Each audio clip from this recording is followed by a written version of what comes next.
Commissioner attendance. We'll call the meeting to order. We do have a quorum.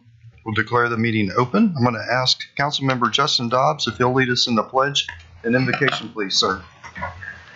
Please face the flag. I pledge allegiance to the flag of the United States of America and to the republic for which it stands, one nation, under God, indivisible, with liberty and justice for all. Dear Heavenly Father, thank you for the gift of life and the opportunity to serve the people of our city. Help us to act with character and conviction. Help us to listen with understanding and goodwill. Help us to speak with charity and restraint. Give us a spirit of service. Amen. Amen. Thank you, Justin. All right, Council, we have some minutes to approve. Has everybody had the opportunity to review the regular City Council meeting minutes of July 17th, 2023? Move to approve the minutes of July 17th, 2023. Second. I've got a motion and a second. All in favor? Aye. Any opposed? Motion carries. Thank you. All right, we are to citizen comments. Does anyone here want to comment to the council about any item listed on the agenda this evening? Okay. If not, we'll go ahead with the consent agenda. These items are considered to be routine and acted in one motion without discussion unless a council member or a citizen requests a specific item be discussed and voted on separately. These items are F5, F6, F7, F8, F9. Would anybody like these broken apart for any reason? I'll move that we approve the consent agenda as written. Second. Okay, motion and second. All in favor? Aye. Any opposed? Motion carries. Thank you, council.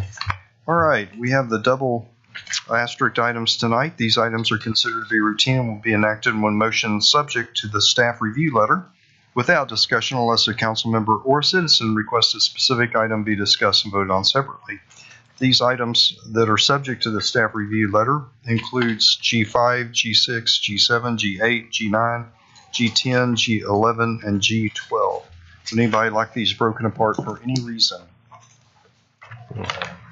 Move to approve. Okay. Second. Motion is second on the consent agenda. All in favor? Aye. Any opposed? Motion carries. Thank you. All right. So we have a special presentation this evening. I'm going to recognize Chief Jeff Coate this evening. Come on up, Chief. You'll give your special presentations. That'd be great. Thank you, Mayor, Council, for allowing me to speak. We've got a couple of presentations. I was before you a couple of months ago with some other life-saving awards. So this just goes to show that, you know, our new motto at the police department is serving with excellence. And these two members that I'm going to recognize today are definitely doing that. So first, if I can get Officer Foreman to come in, please. So I'm going to read his citation, what the award committee awarded him. If you could give me just a few seconds.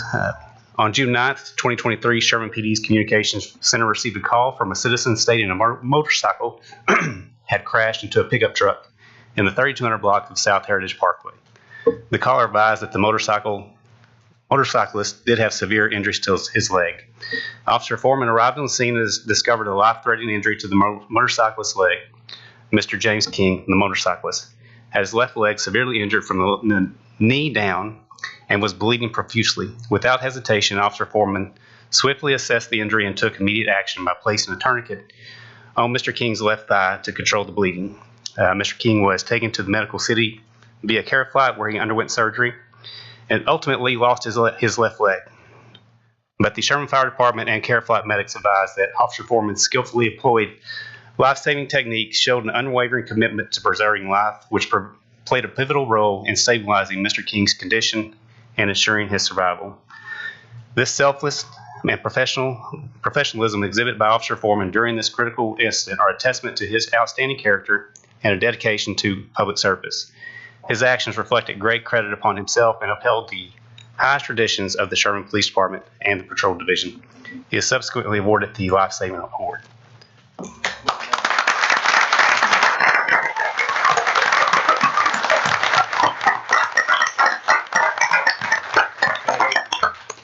Okay, all right. So Jacob, he is one of our great officers, without a doubt. Saved that man's life.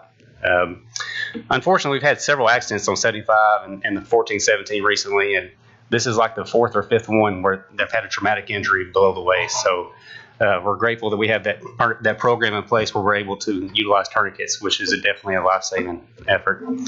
The next one I'd like to recognize is our Emergency Communication Officer, Sarah Patterson. If she can come up, please.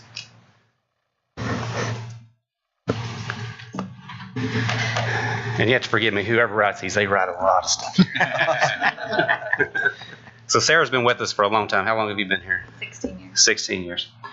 So on April 5th, 2023, Sherman Emergency Communications Center received a distressing call reporting a structure fire engulfing a building at Hilltop Village Apartments with residents trapped inside. Emergency Communications Officer Sarah Patterson rose to the occasion when she fielded a call from a desperate couple trapped in a second-story apartment with a collapsed ceiling blocking their only known exit. Remaining composed and focused, Sarah quickly assessed the dire circumstances and decisively urged the couple to explore alternative escape routes. Throughout the call, as the couple gasped for air and pleaded for help, Sarah displayed unwavering compassion and reassurance. After exploring every possible exit strategy, it became apparent that the only viable option was to leap from the window.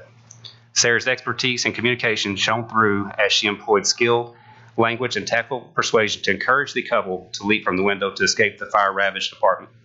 Both individuals survived the catastrophic event. Sarah's action in the face of urgency and adversity far surpassed the expectations of an emergency communications operator. Her exceptional decision-making, calm demeanor, and effective communication skills were vital to the preservation of life. She exemplified the high standards set for professionals in her field and demonstrated a remarkable commitment to the safety and well-being for the community. In recognition of her extraordinary performance, she is awarded the Sherman PD Life Saving Award.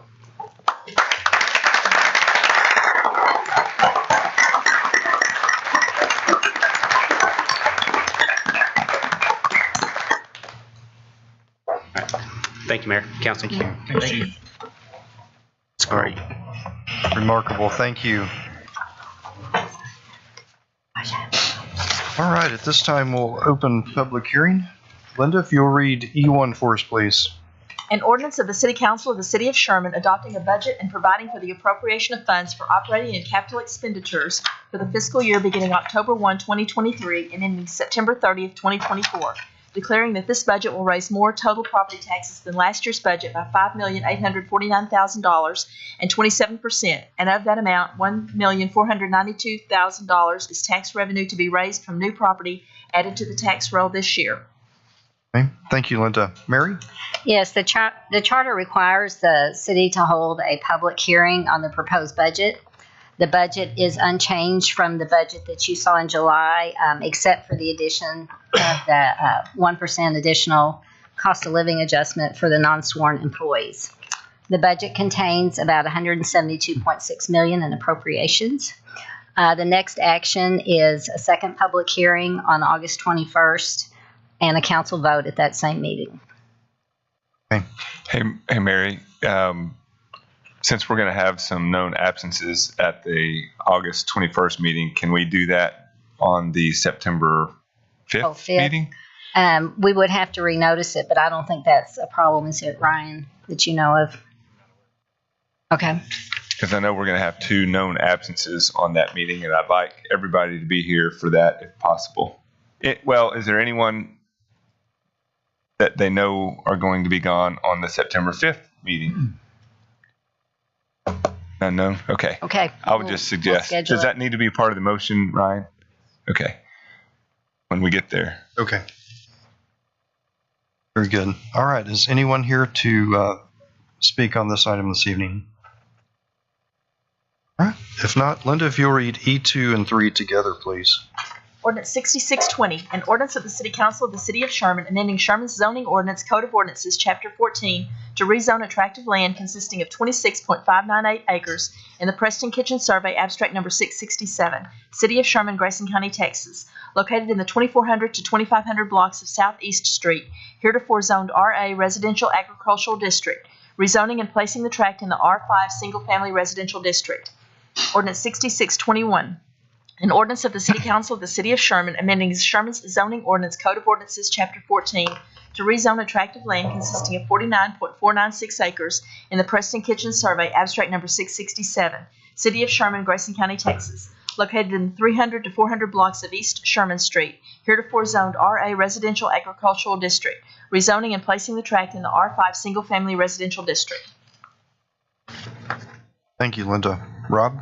Yeah, Mayor, Council, these two items are related because they're a zone change from RA to R5. There are two different property owners. The city is the property owner of the section mentioned in agenda item E2. And Three Oaks Development is the owner of in E3. I'm sorry. The city owns property in E2. Three Oaks Development owns the property in E3. This is all related to a project that's related to the Post Oak Creek Park development. Recently, the city posted a bid for sale of the city-owned property for development. In return, the city would be donated land for that park.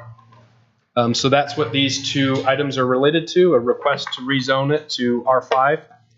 And P&Z heard these items at the June 20th meeting and the July 18th meeting and approved them unanimously. Okay. Thank you, Rob. Is there anyone here to address these items this evening? Okay. Linda, if you'll read E4 for us, please.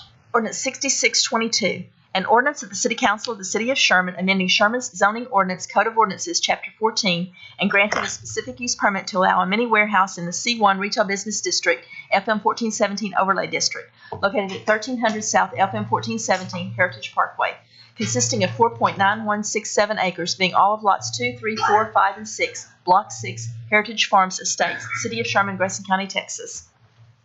Okay. Thank you, Linda. Rob? Yeah, this item is for a specific use permit for a mini warehouse in a C1 district. The developer actually came for a specific use permit back in 2020, but no action had occurred on the site, and our zoning ordinances had since changed. So they're required to bring that back to Planning and Zoning and Council.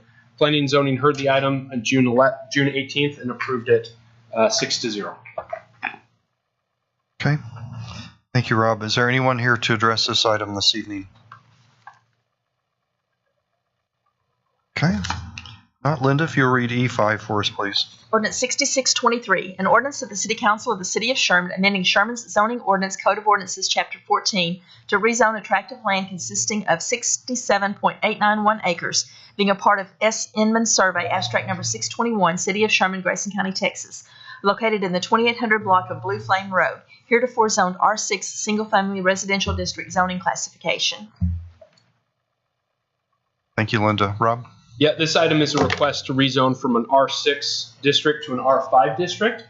On the north side of the city, the developer is proposing to build a mix of 50 and 60-foot lots. In their conceptual plan, they have 110 50-foot lots and 106 60-foot lots that are intermixed.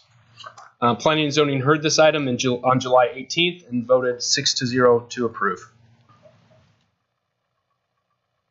Thank you, Rob. Sir, anyone here to address this item? Yes, sir. Yeah. If you'll state your name and address for the record. Mr. Mayor, Council, thank you very much. I'm David Davis, D2 Development, 1830 Silverside Drive in Grapevine.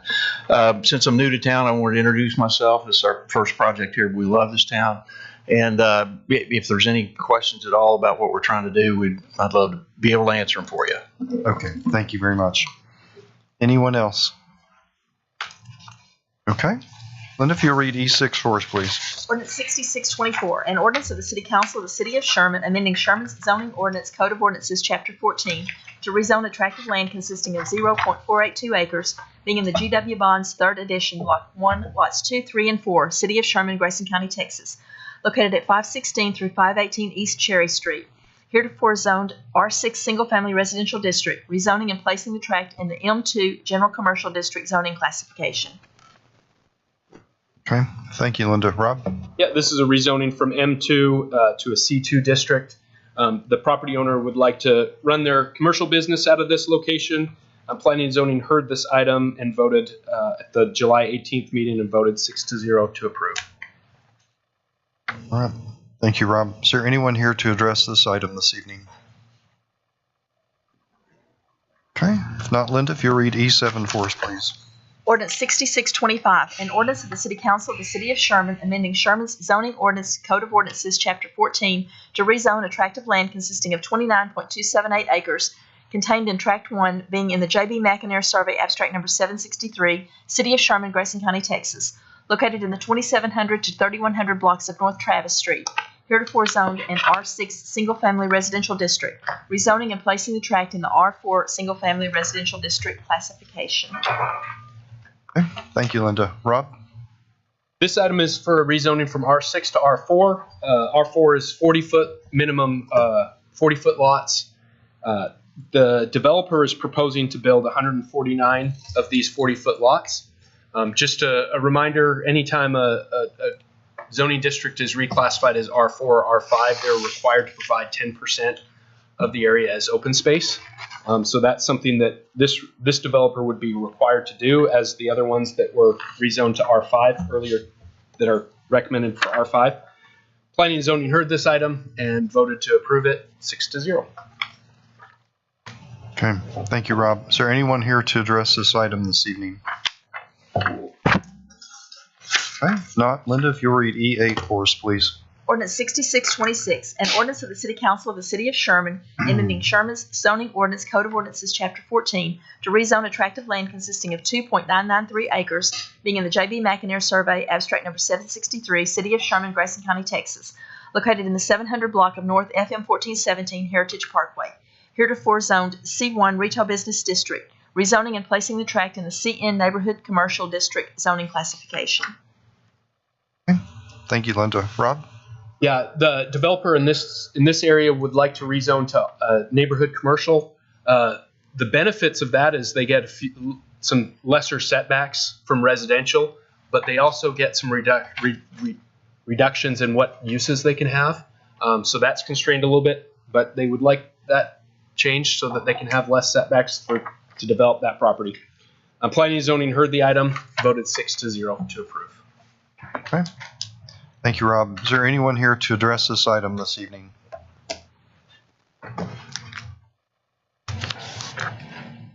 Council Mayor Brian Blagg, 618 Pikes Place. I'm here with Wildwood Homes. Just here to answer any questions that you might have. Okay. Thank you, Brian. Anyone else? All right. E9 and E10 are going to be pushed to the next meeting. Linda, if you'll read E11, please.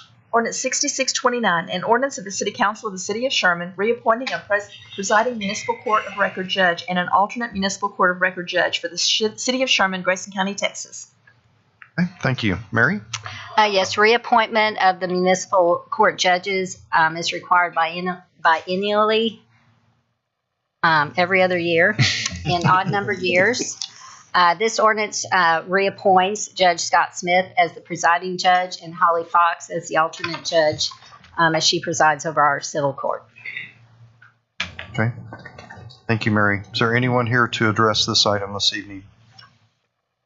Okay. We will close public hearing and consider the adoption of the ordinances. Council, questions, discussion, comments? I have a question about E6.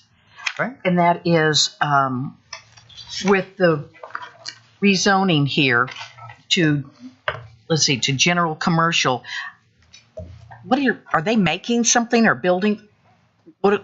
I tried looking it up and I don't know what the company does. Yeah, from what they mentioned at the P&Z meeting and in their application, they're assembling pest control products. They're like boxes and traps that would be assembled and sold there. The property is too small for the M2 district and needs to be replatted. And so that's what triggered the need to rezone it to C2. Okay, so they would be like a store also at the same time with the general commercial. That's my understanding. Okay, thank you. Hey, Robbie, clarification for E1 on the proposed budget. That is you're just looking, what we're doing today is just setting the public hearing so we can vote on that in the future. That's right. So we would need, right now, it would normally roll to just the next meeting. And just for clarity, we would want someone to make a motion to have that meeting occur on September 5th, or have this consideration for the ordinance and the final reading on September 5th instead of August 21st. So you want someone to move? Yep. September 5th. Move to move it. That's correct. Okay. I have a couple questions. Robbie, we talked about this briefly on E4 and E8. These are two potential, one is storage and then one is a office space. Will G1 later impact these two in terms of aesthetics going forward for expectations on 1417 new development? Yeah, great question. So we do expect, short answer is yes. G1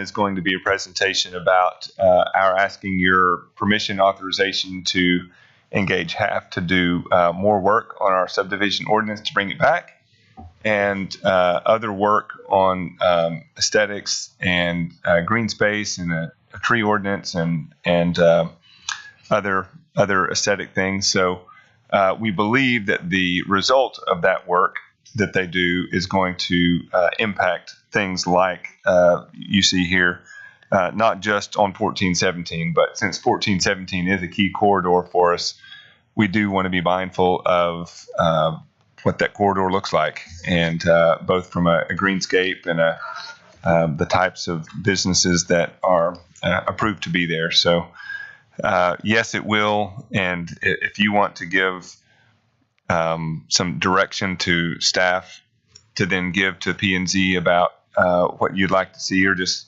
caution about any of these items, then we can certainly take those back to P&Z. In addition to hearing them a brief update when we get to G1. Yeah, I don't think my question just is for 1417. It's for the entire city, just upping the expectations for aesthetics as we're growing significantly. Yeah, absolutely. My last question would be on E7.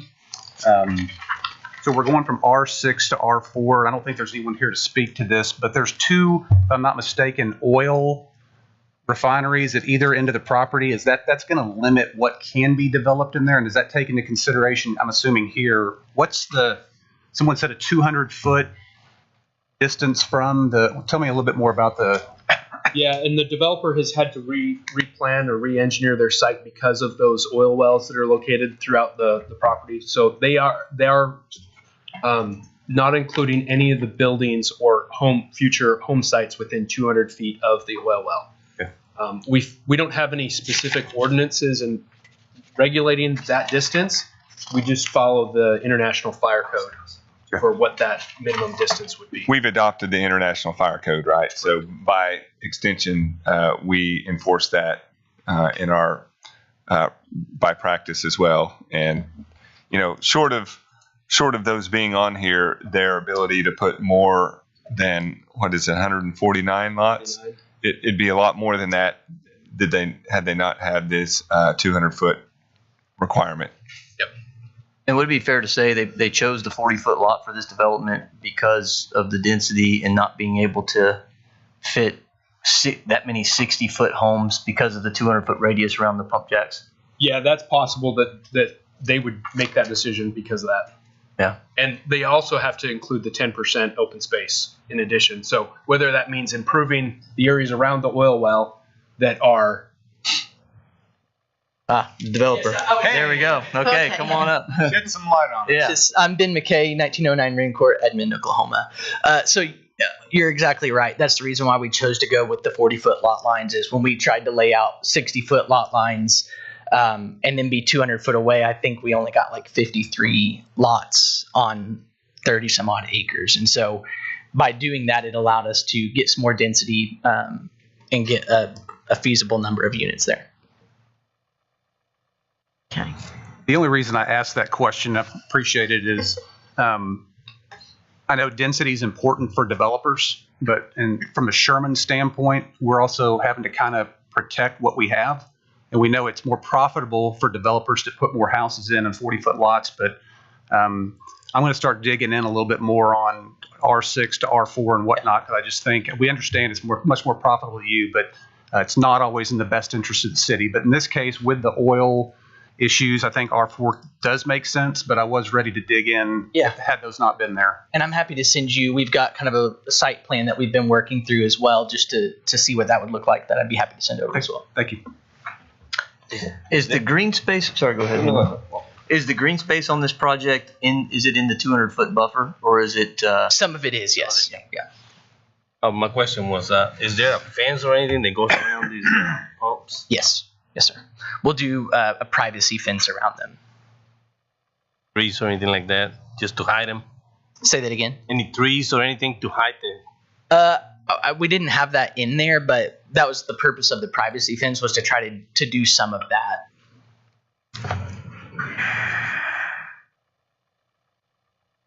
Thank you. Yeah, thank you. On E8, just for clarification, moving from a C1 to a CN is more restrictive. There isn't anything in CN that is not in C1. That's correct. Okay. Okay.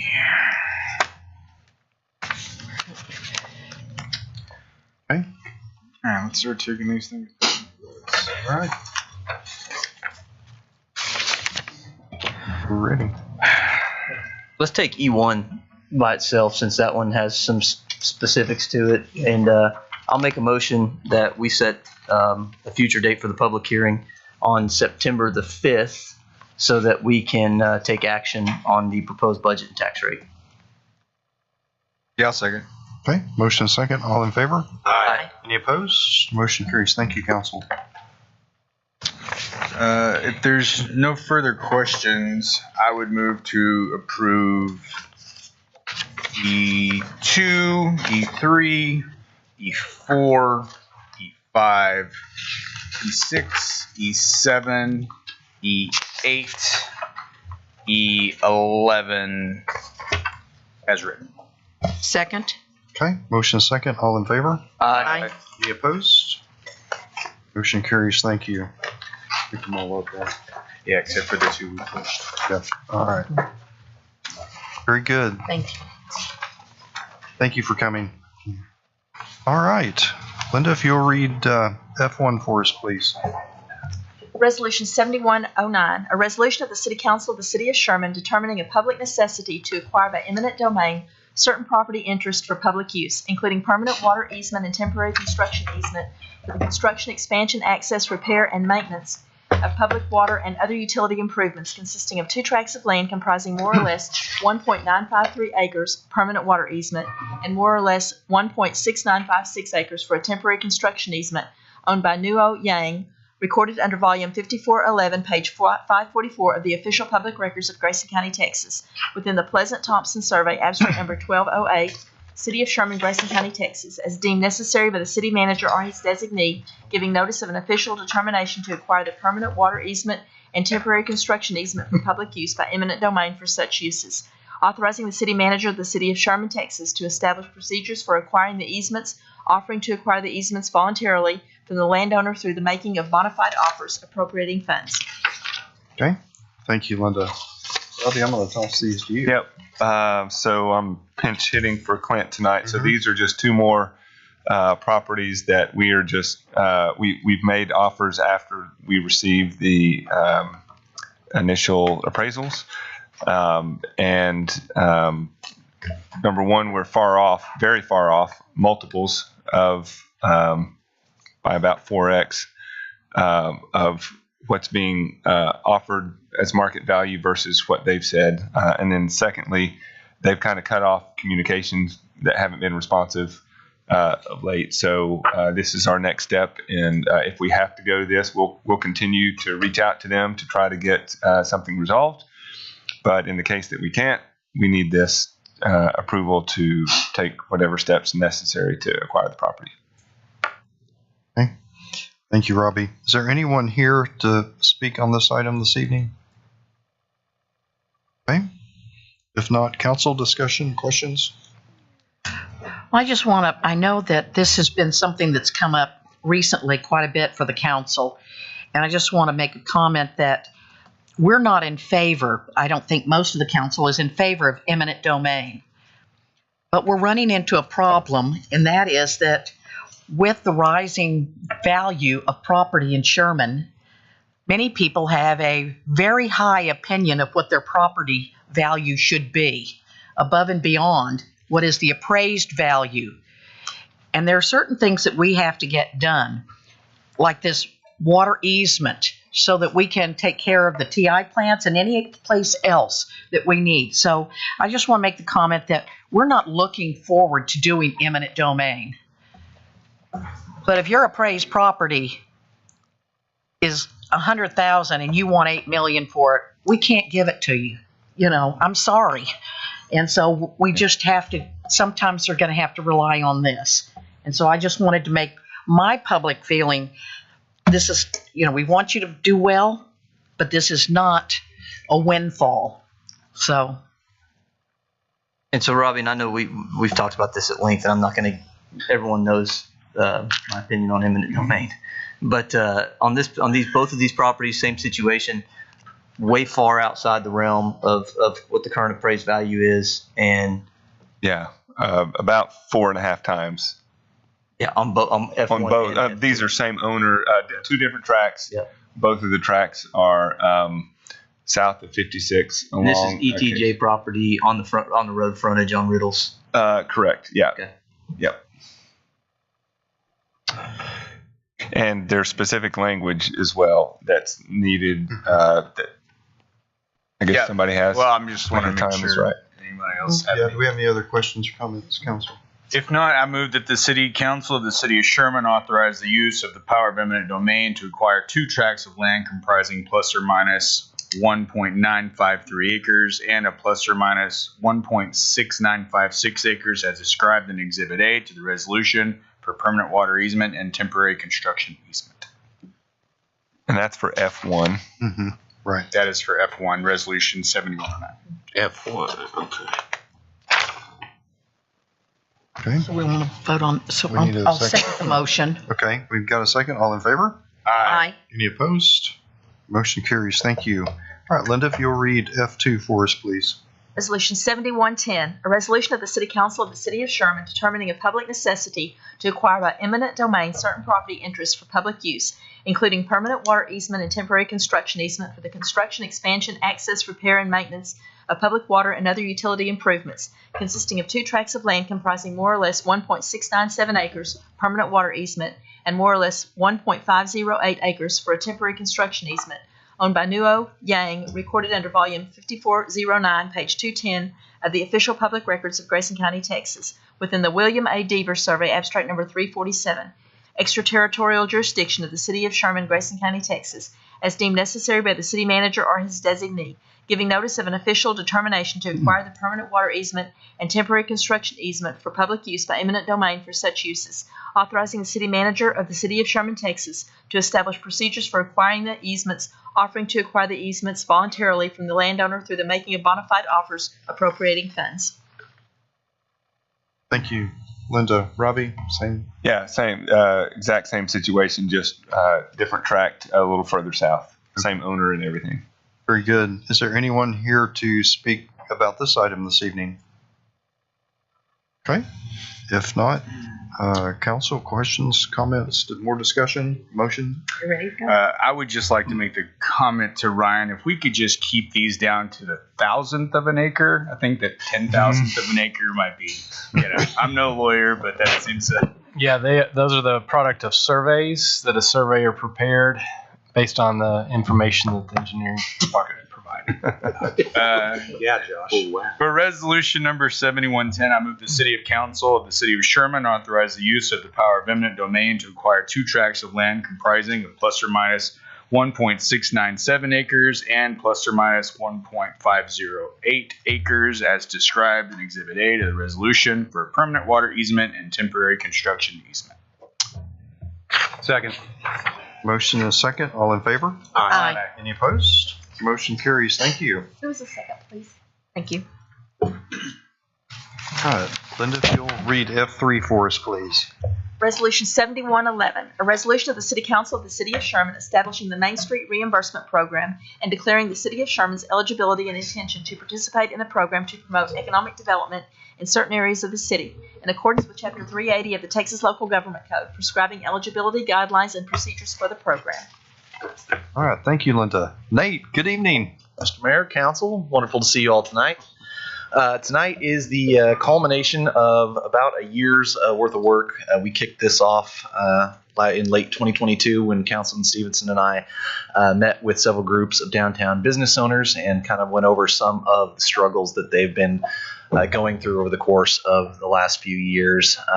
We've worked through all the legal issues, we think, at this point, and we are ready to make the program live tomorrow morning if you all approve. Just wanted to go, I know we've talked about this before, but just wanted to give you I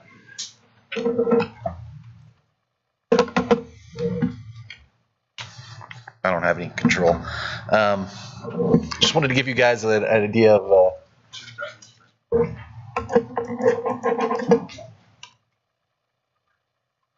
There you go. It worked. It worked? Something worked. There we go. Okay.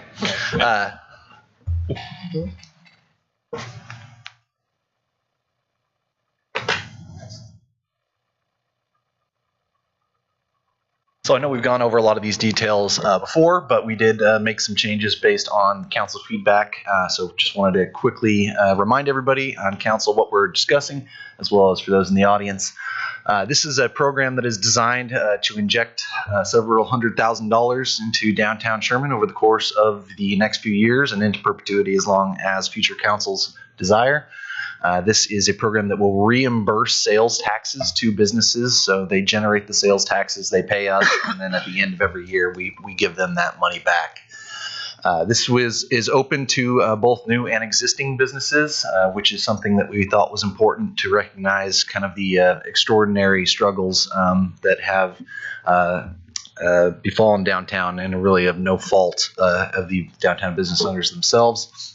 It would apply retroactively for any existing business. So if you already have a business in downtown Sherman, we will retroactively give you back your 2022 taxes in order to inject that money as quickly as possible, and then continuing on for 4 years after that as well. And then for any new business, whatever month you get your certificate of occupancy, that kicks off your 5 years.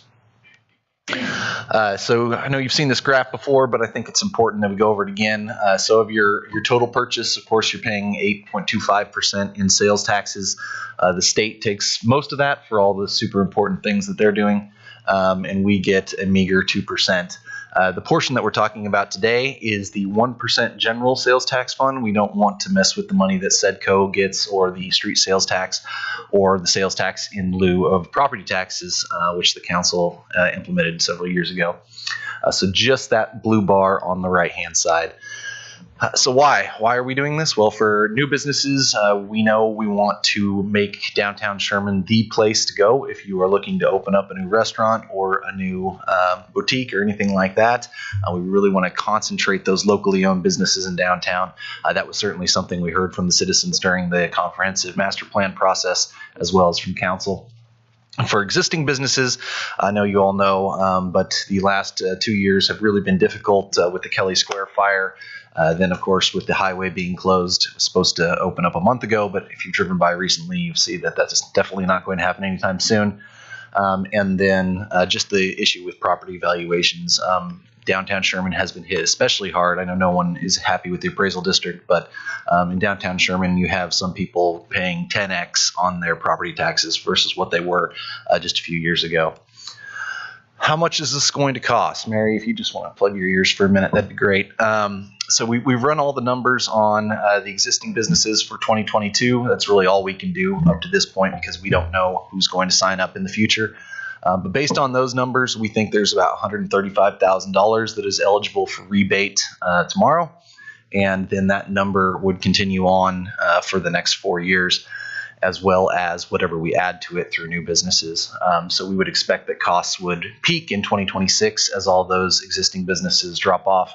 And then from that point on, it would only be any new business that started after today.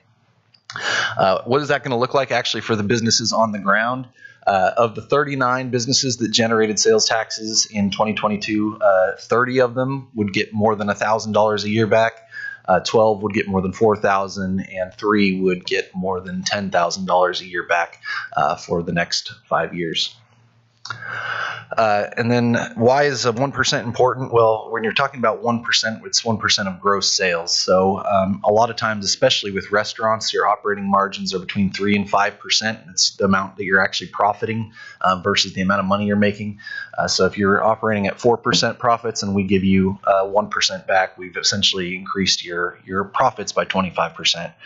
So although 1% sounds like a little number, we think that it'll actually make quite a big difference for a lot of these businesses. We've talked about really kind of how we approached this in the very beginning is how we could make our existing incentive for bringing a new retail business to Sherman more robust. After talking through a number of different iterations, we decided to really roll this out for downtown first, since that's where the money is really needed and where we really want to put the focus. But certainly, if the council likes the way that this program works, it could be expanded to others of the areas of the city if you so chose. We want to incentivize the owners of the businesses, not necessarily the property owners. We do have our, of course, other grant that provides help for property owners who are investing in their properties downtown, but we also wanted to do something for the people that are actually hanging their shingle and really putting themselves on the line to start these new businesses. And then we wanted to emphasize that if for some reason we got somebody come in that wanted to put a major business that would generate millions of dollars in sales taxes in downtown Sherman, we could certainly go above and beyond this program. This is really just the baseline of what, when someone comes to us and says, I want to open a new business in downtown, we can say, that's fantastic. Here's exactly what we can offer you. So that's everything I had for you guys tonight. Bearing any questions. Good job, Nate. Thank you, sir. Well said. Okay. Council, questions, discussion? Right. Oh, I know. How are they going to be notified? I'm sorry. No, go ahead. So we have a great partner that we have worked with, of course, in downtown Sherman now for really all the time that they've existed. So we plan to utilize their database of businesses downtown to get the word out. Also, of course, our Main Street office is on a first-name basis with most of the people who will benefit from this program. So we don't think that that's going to be necessarily because I know some of the businesses do not know about this at all. That's right. Well, right now, virtually none of them know. Yeah, so virtually. Well, yeah. I think there's a little bit of scuttlebutt out there that something is going to happen tonight. But what a nice surprise tomorrow. Absolutely. So I just wondered how they were going to get notified. Thank you. Hey, Nate, just for clarification, the downtown district or the central business district, So this will apply only to the downtown overlay district. I know that there are a couple businesses that had been discussed that are outside of that district that might be worthy of inclusion. So working with Ryan, we did include some language where even if you're not in the district, you could still apply, but we're not guaranteeing you anything. So only guaranteed. That's right. But outside can still apply. Can, yes. Okay. Great. Well, if there's no further questions or comments, I move to approve resolution number 7111. Second. Okay, motion second. All in favor? Aye. Any opposed? Motion carries. Thank you. Thank you, Nate, for your hard work on this item. Great job, Nate. All right, Linda, if you'll read F4 for us, please. Resolution 7112, a resolution of the City Council of the City of Sherman authorizing execution of an agreement with David Downtain, doing business as RP Sherman Properties 2, LLC, under the City of Sherman's Downtown Building Improvement Grant Program for renovations to 219 West Houston Street. Thank you, Linda. Nate? Mr. Mayor, Council, thank you. This is our latest grant for Downtown Sherman. That wasn't my joke. I stole that. This will add an additional grant to the Krieger Building, which is the building located right over here on Houston Street. It was, of course, a major source of pride for downtown Sherman for a long time. It sat in vacancy for the past few decades. Mr. Downtain has spent much of the last year trying to bring that building back to life. Part of that is adding an elevator, and I toured the building last week. I thought it's really neat what he's doing. Instead of tacking it onto the back or the side of the building, he's actually building an elevator shaft right in the middle of that structure. So it's really neat. It's going to be a massive a feather in our cap when that's all completed, and we wanted to help him along the way with this grant. With that, I'll turn it over to David.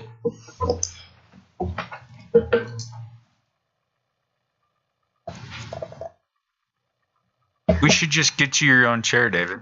Well, it's been a while since I've been here, actually. So, Mayor and Council, I appreciate very much the opportunity to be here and what your commitment to downtown.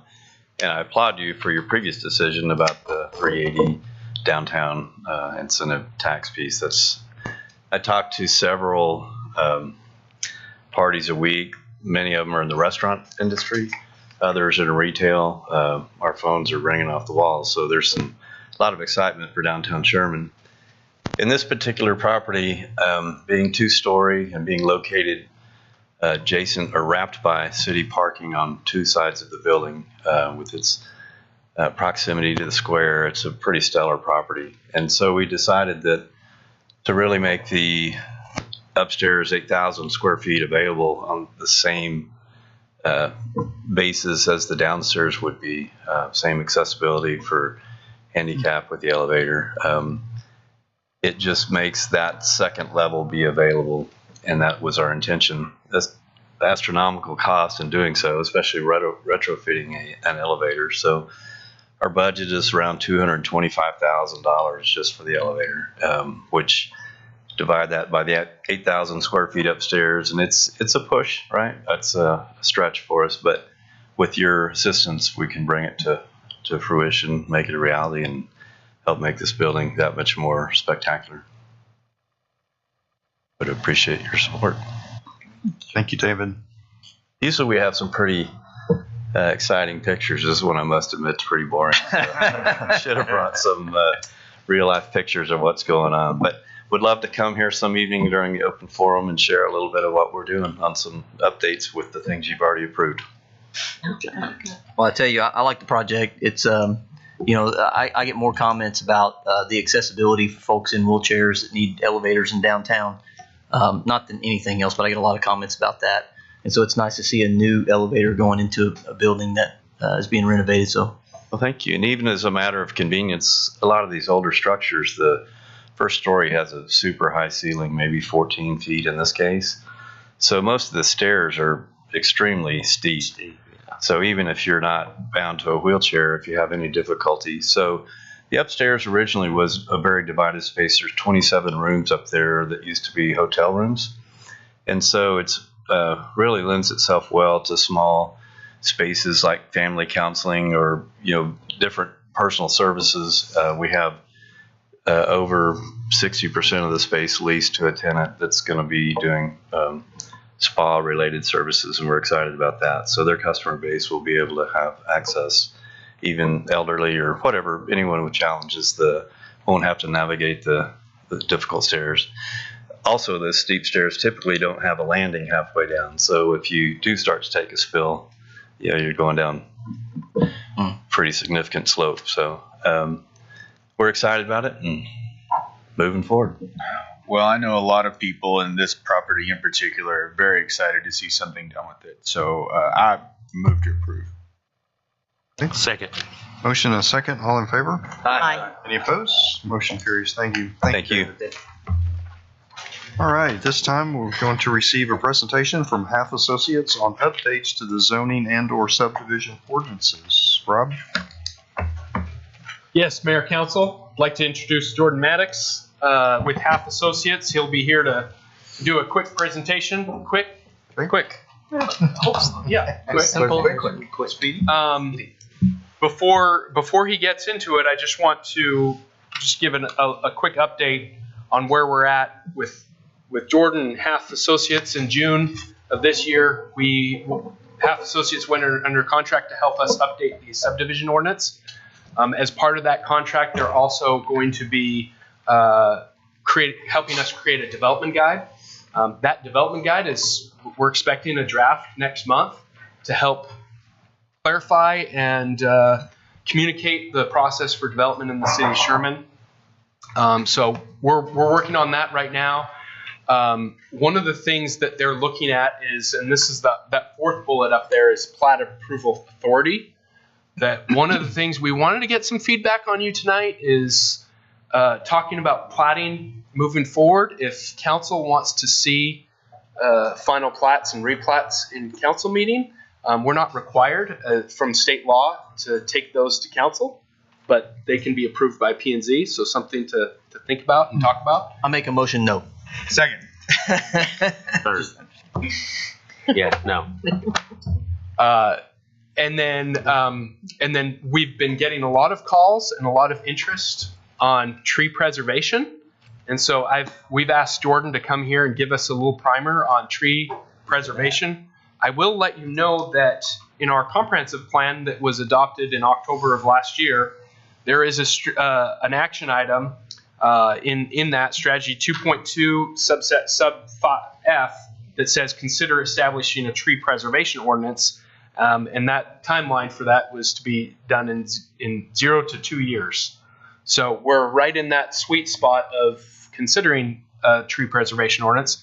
So as Jordan goes through this, think about if this is something that council wants us to proceed with, and if that's something that you would like us to start working on.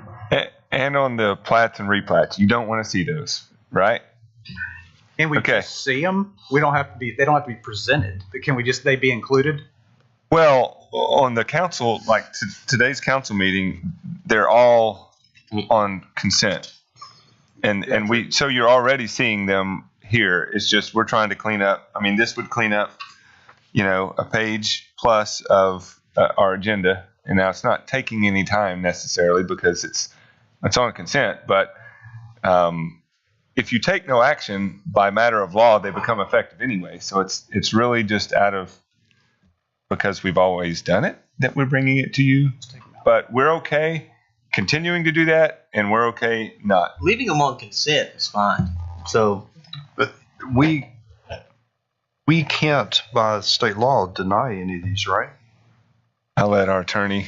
Yes, that's right. If the plats comply with all of the minimum regulations of the city and staff has determined that they do, or else I'm guessing they would not place them on the consent agenda for your action, for your approval. The short answer to your question is yes, they all would be required to be approved by state law.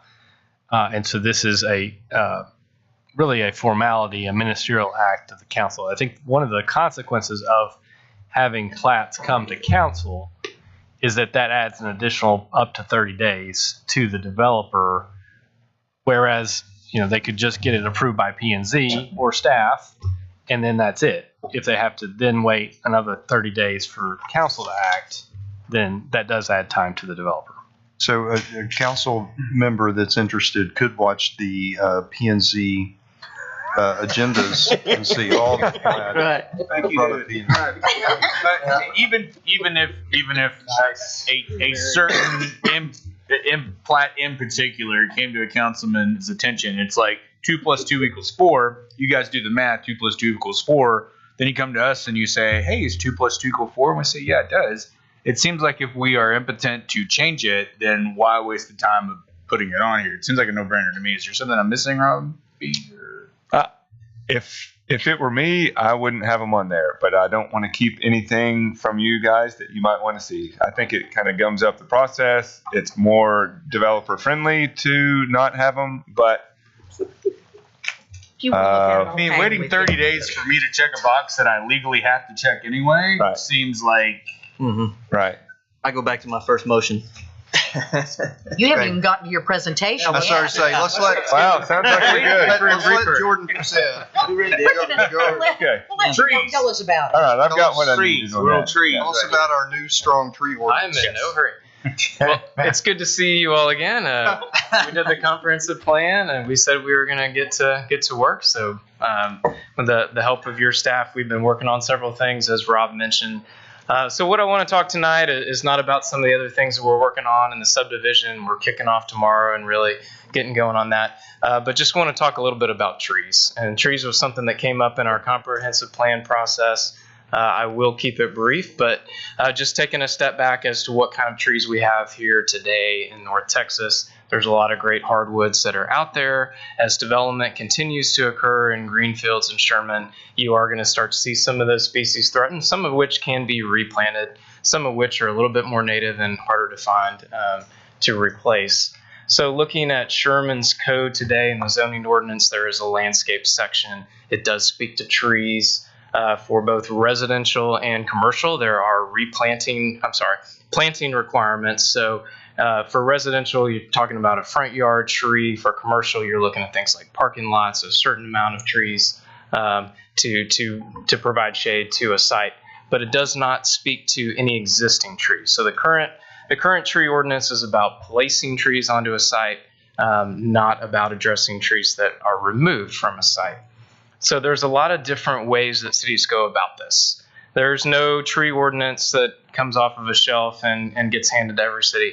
If there was, I wouldn't recommend you take that ordinance because there is context to every different city, their existing tree canopy situation, their goals, how far along in development they are, what their goals for aesthetics and corridors. There's a lot of different reasons why cities consider tree ordinances. I've got a few examples, some peer communities that we looked at. We didn't take a deep dive into this. Not sure exactly where the council felt about trees. If you do want to move forward, we will study and benchmark some other communities. Denison, of course, is a nearby example. Burleson, Waxahachie, McKinney, just some others that we took a dashboard look at. All these cities are approaching trees differently. Denison has a new ordinance that talks a little bit more about preservation and incentives to save existing trees versus just planting new trees on the site. Burleson, a little bit more of a traditional landscaping tree ordinance. Waxahachie has some mitigation requirements for the amount of trees or tree inches that you remove. You have to replant based on a formula. That is pretty common in a lot of cities, particularly Metroplex cities. It's very formula based. So that way, when you're removing trees from a site, you're guaranteed to get some of those trees back at a certain amount, which every city looks at a little bit differently. McKinney has probably the most robust of all of these. They require some trees to be preserved on site. They've got levels, specimen trees, protected trees, that kind of a tiered level of trees, and their size is something that a lot of cities do look at. So we would take a deeper dive if it's something the council's interested in looking at some other peer communities and benchmarking them as well. The only one I'm highlighting a little bit more in depth here is Denison. So they looked at, the clear cutting of trees on new development. That's a concern that a lot of communities have, is they've got a strong canopy, they've got native trees, somebody gets a permit for development, all of those trees come out. Maybe a few go back in, but the character of that area has changed significantly by those trees being taken out. Now, there are some size requirements on their tree ordinance, so it's an 18-inch requirement to say these trees must be preserved on the site. There are some exemptions, exceptions to that. A lot of cities do look into establishing a formula or a mitigation requirement for a certain size of tree, and then they have ways to mitigate that. Credit trees, smaller trees that can be saved, fees that go into a tree fund, replantings not only in that site, which could be common areas, private land, or even public land like a park or along a street right of way. There's even some options to plant trees offsite, an outside park or some other location. So Denison may not have all of those options in their ordinance, but a lot of cities do provide those options for mitigation. So I want to talk just briefly about some tiers. So Sherman right now basically has landscape requirements for trees. Some cities take the next step and talk about tree mitigation only, which says you have to essentially repay by new trees the trees that you remove from the site. That would be in addition to what Sherman has today. Others have more of a preservation element within their ordinance that says you have to keep these trees, or you have to keep a certain percentage of your trees, and then you can take some of the rest out. So there's a balance that every city goes through, trying to understand what their goals are, what types of trees are in their community today, and how much preservation should be required. So there are pros and cons to this ordinance, just like any other regulation. There are some benefits that come with having tree ordinances, certainly contributing to sense of place and community aesthetic and identity.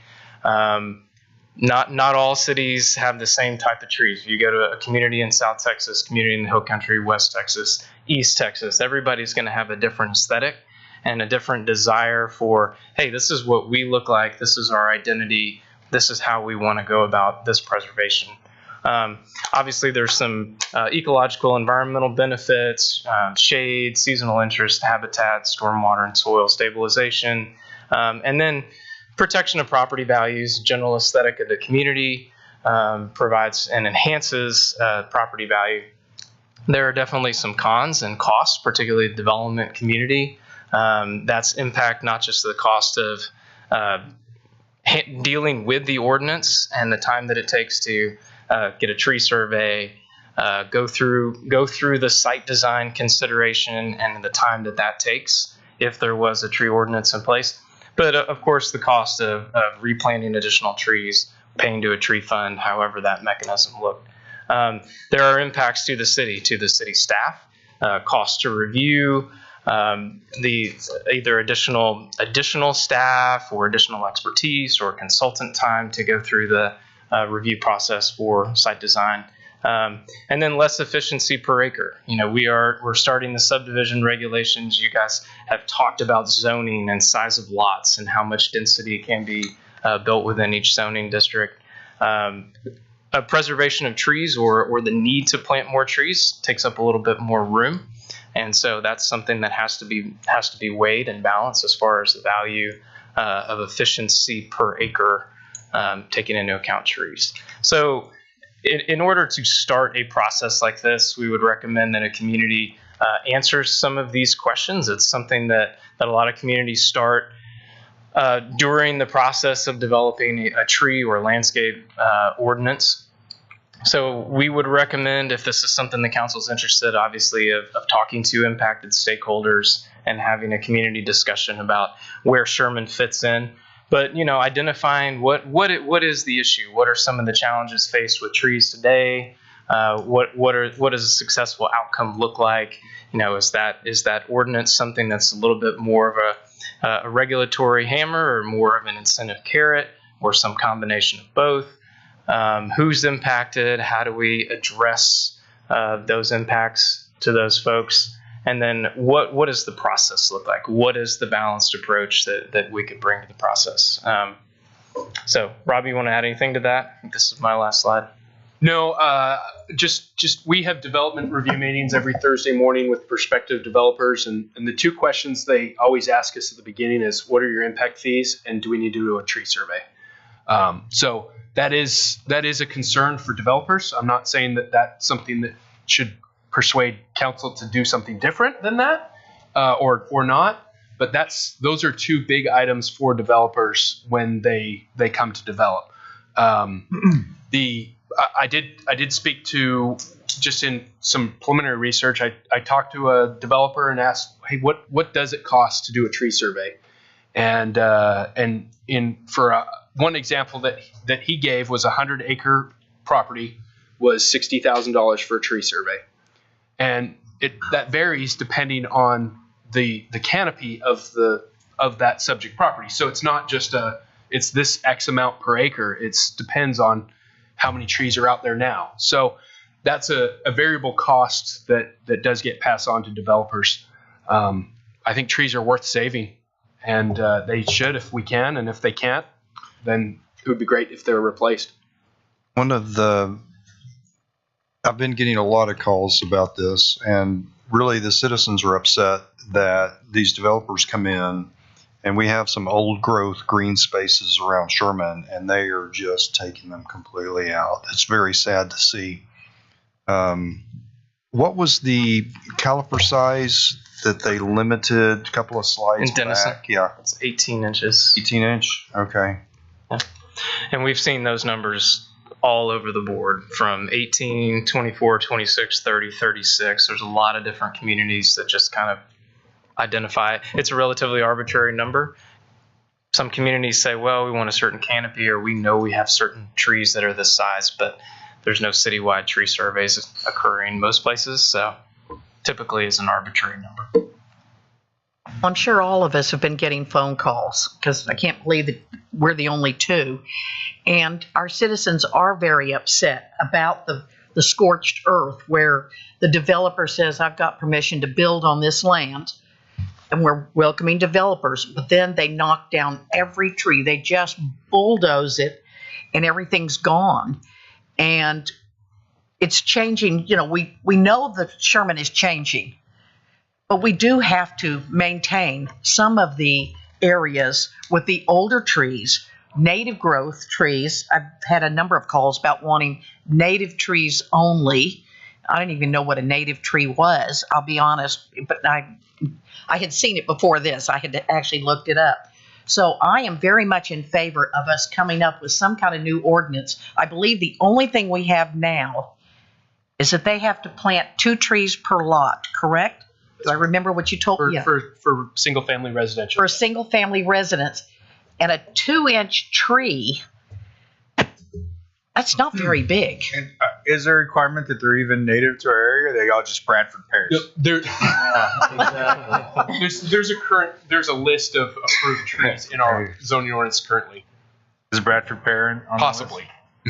Fastest They are pretty trees. Is it really? Yeah, they fall down. Right. So Like a disease? I look at this as a better late than never. Things have happened so fast. I really honestly feel like we're behind the curve. I'm for ramping it up personally. And when I looked at the 4 cities up there, I'm leaning towards the McKinney level of with what we have left and what we can control. It's kind of like what I said earlier about the development. We're all pro-development, but we know that we're a bullseye and they're making a lot of money, which they should, and they're providing houses. But at the same time, we owe it to our existing citizens to maintain the aesthetics of our city, not just the pocketbooks of the developers. So this could be a way to, I think, for both sides. So I'm hearing a strong yes, let's look at something. From a practical standpoint, Jordan, would this normally include like a work session with the council to kind of garner input from them? Or, I mean, is there a typical? It certainly can. What I would recommend is that we lay out kind of a fact-finding phase where, you know, we talk to some impacted stakeholders, we do a little bit more research into how some other communities are doing it, and outline a little more specifics, and then we can present that to council. If that's a workshop session or regular council, we can just provide that initial report before we go off crafting language to an ordinance. Okay, so one of the things we would need tonight, and I think I've got the head nods to continue, is for us to bring back an adjustment to the existing scope of work that we have half doing on our behalf for other things. So if we're going to do this, then we certainly would want half to do that. So do we have kind of agreement that we would bring back maybe at the next meeting, if we can get it done in time? We don't want to wait too many months because development's going on so fast. No, that's right. We had like 300 some odd acres in this meeting alone of development. So okay, so we'll bring back a scope change to allow half to get started on this. Yeah, even if we brought back a boilerplate to approve in the next council meeting or two until we could craft one of our own, just like that tree that you're showing there, they wouldn't, these developers that are building here would think twice. They'd take that down in a heartbeat. Yeah. I mean, they're doing it in a ruthless manner, and that's fine, but Justin's absolutely correct. Our citizens expect us, to continue to provide for the aesthetics, and this is one major important thing that we can do to really help save the character of our city. Can I take it one step further? And we could start immediately, just not allowing any city incentives or participation in master development agreements without a tree preservation clause in the contract. And that only affects large swaths and big tracts, and it doesn't change the guy that owns a single lot in town with a tree right in the middle of it to be able to build his house on it. So, you know, just change policy in our MDAs, and if they want our participation for sewer, water, and streets, we need a tree clause in there. Yeah, and meeting with developers and citizens, you know, we had a 3-hour meeting and 90 minutes of it was trees.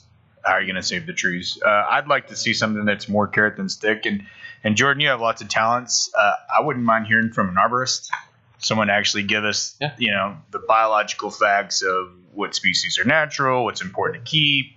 I would recommend doing sizes, that. stuff like Yeah, that. I don't absolutely. want to just sort of, you know, well, this one, you know, bigger is it always better? I don't know, but I'd like to hear from something like that. But yeah, I agree. I think we need to move fast and start. How long, and it'll depend on the tree.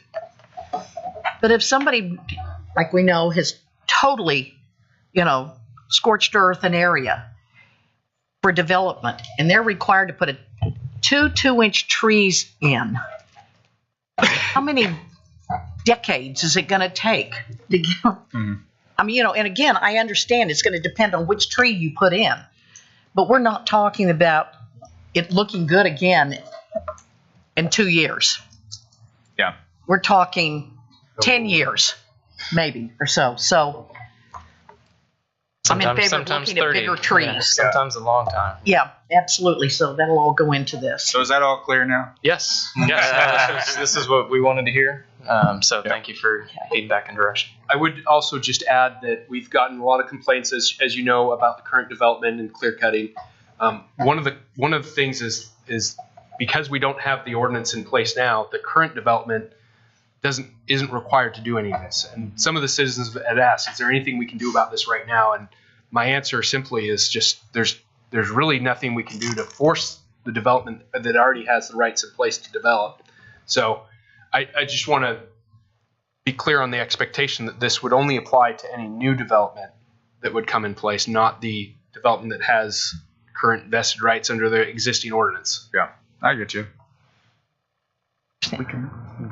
So can you bring maybe pull some of the council members in to get some input whenever we come back with the plan?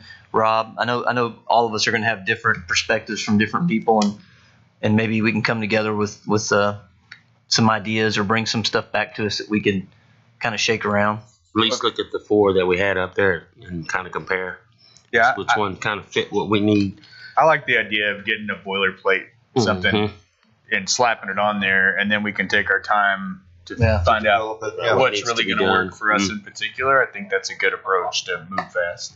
Maybe change that 2-inch to a 6-inch tree or something like that. Or 3 trees. Or 4 Oh, you're not for the new plants, the replants. So, and it could be, to address the Bradford pear, we could say plus 1 native tree. Yeah. Native. I mean, I don't know. I'm not the arborist, but yeah, it seems like we could change it. We could change the formula. A tree species on a replacement tree is something that go in every tree ordinance, and so I think getting expertise in here to talk about species and that would be a good idea. I'm very interested in the commercial landscaping requirements as well, with like what's discussed today with many warehouses and whatnot. I think that's something we need to look at and go over. So. Something else she was saying, that instead of waiting 10 years, is there such a tree that grows a little faster than others? I know someone do. There are faster growing trees, slow growing trees. There's trees that provide better shade. They're better for street tree environments and better for so we could provide some categorization of those trees. Henry, that's exactly why they use Bradford pears, is because they're extremely fast growing. Oh yeah, which is why they're notorious for falling over, because the wood is really weak. I have a brief did you know history lesson. In the 20s, they stopped planting female trees because they dropped pods and they only planted male trees, and the result of that is you have horrible pollen everywhere. So if you have bad allergies to trees, thank all the municipalities in the United States of America, because it was easier to plant male trees than female trees, because they were easier to clean up. I'm not going to say it. Not going there. No. Okay, moving right along. Okay, I think we got your direction. We do need an arborist. For sure. Yeah, for sure. Thank you, Okay, Jordan. thank you. Great presentation. All right. Moving right along. G2, review of the draft capital improvement program, CIP 2023 to 2028. A set of public hearing for Monday, August 21st with an alternate date of Tuesday, September 5th. Mary. Right, the capital improvement program draft is a result of the workshop that was held on May 25th. The CIP is required by charter.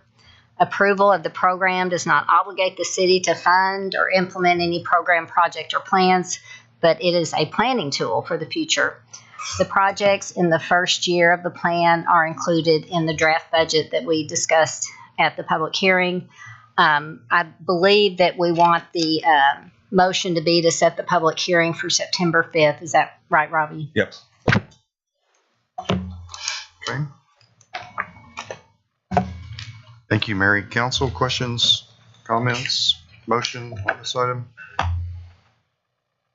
I'll make a motion that we review, for a review of the draft capital improvement program, and we do that on September the 5th. I second that. Okay, motion second. All in favor? Aye. Any opposed? Motion carries. Thank you.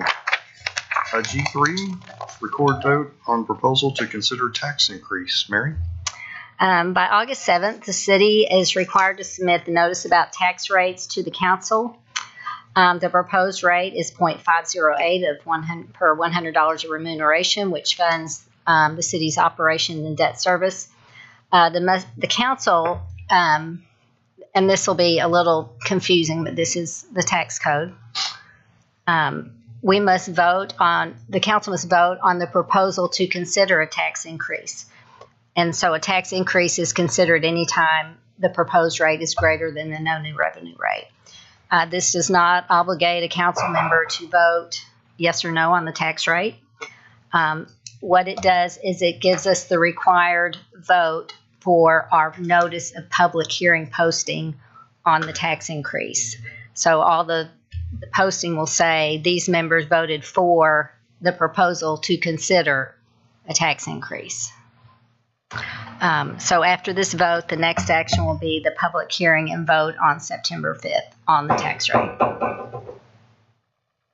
So we need a record vote. Well, I move the city council consider the proposal for the tax increase. I'll second it. Okay. Motion second. All in favor? Aye.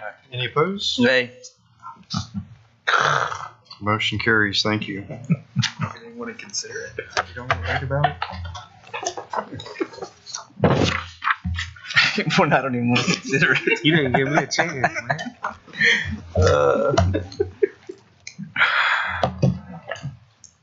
All right. Linda, if you'll read G4 for us, please. Replat of lots 2, 3, 4, and Block A of GW Bonds 3rd Edition consisting of 0.482 acres, being the GW Bonds 3rd Edition Block A lots 2, 3, and 4, and is currently zoned M2 Heavy Manufacturing District. Kimtica USA LLC owner and Burns Surveying Surveyor, 516 to 518 East Cherry Street. Okay. Thank you, Linda. Rob? Yeah, this is a replat. It's tied to item E6 that was approved earlier tonight and had to be acted on after that zoning change was adopted, approved. Okay. Thank you, Rob. Council? Move to approve. Second. Okay. Motion second. All in favor? Aye. Any opposed? Motion carries. All right, council, we are part of our duties, reappoint board members. So this evening, we've got 3.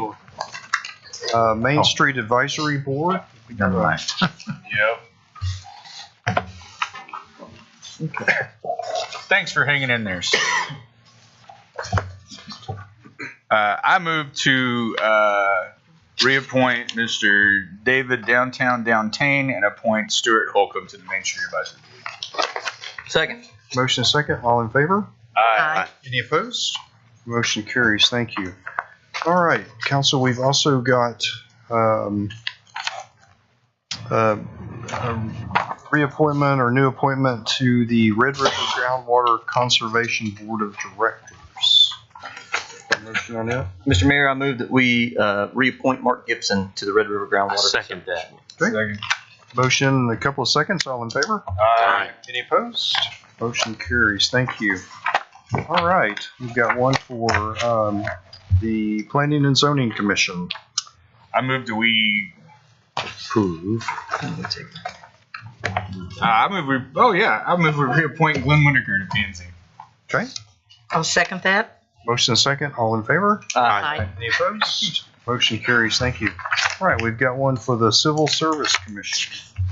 I move that we appoint Dr. Al Hambrick to the Civil Service Commission. Second. All right. A motion in a couple of seconds. All in favor? Aye. Any opposed? Motion carries. Thank you. Thank you, council. All right. We are to council comments this evening. Henry, I'm going to start with you. I don't have anything. Okay. No comment. None for me. All right. None for me.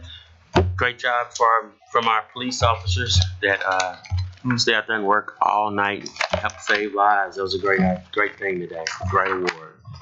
Yeah, absolutely.